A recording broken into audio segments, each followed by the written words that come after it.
Welcome to February. What a great month. What a great start to the year. Real estate market is already on fire. Tomorrow is my very special person's birthday, Cliff Roostrom. If you see him, give him a big birthday hug. He's turning the big 4-0. So all good things, all directions are pointing optimistic for both him and the real estate market this year. All right, we're gonna jump through and do this a little bit backwards because we spend a lot of time talking about price, home for sale, all that.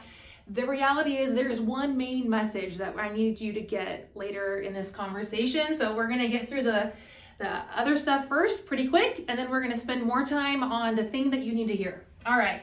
So where were we with price in 2024? January, we ended up with an average sales price in Champaign County of $227,000.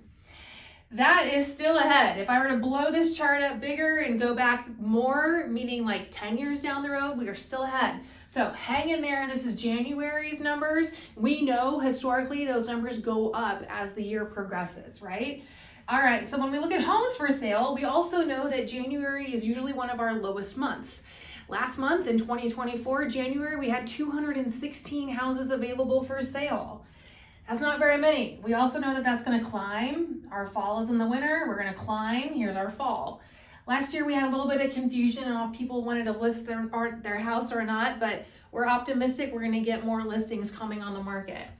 Okay, now we're gonna slide over to this left side because this is really what I wanna spend most of our time on today. Under contract and new listings, okay?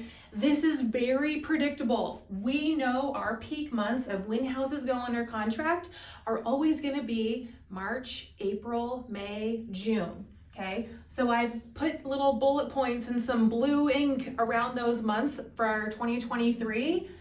And then I want to show you, okay, we're here down in January. We had 120 houses that actually went under contract, but we know those numbers are going to increase. And here is the problem, okay? I've even highlighted it for you. New listings. We only had 110 new listings come on the market last month, January 2024. And we know that buyers are sitting waiting.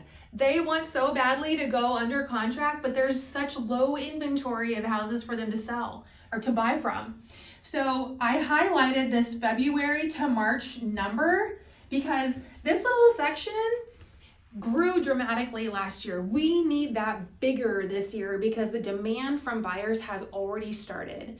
We are February 1st and we are already seeing multiple offer situations. We are already seeing escalation clauses being used and appraisal gap waivers. And if none of that makes sense to you or you don't know what those are, we need to have a conversation, okay?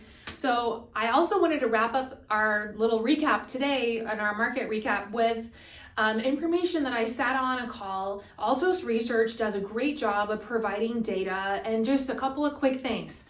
First, if interest rates rise, inventory is going to rise. If interest rates fall, our inventory is also going to fall because buyers are going to take advantage of what that new lower rate is.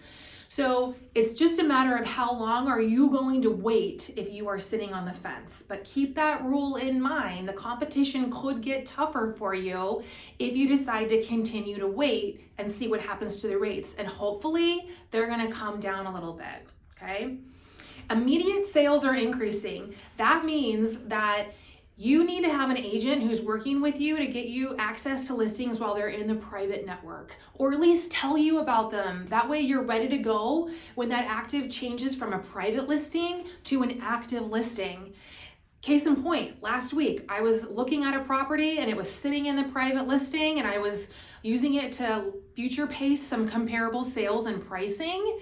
And they did not have much activity while it was in the private. It could have been shown, it could have been sold, but 2 days on the market after it changed to active, it sold. So get an agent who's gonna get you into that private listing network and start telling you about properties before they hit the market. And one more, I think, key thing on pricing. What we're hearing is there's no signal of a surge and there's also no signal of a crash. So use that as the stability that you need to get into the real estate market this year, figure out what works for you, and make some decisions. all this data, all this info are just talking points that you need to use for your own personal situation so that you can make the best decision for you.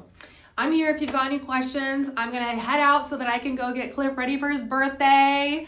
All right, take care and we'll talk to you soon. Have a good week. Bye-bye.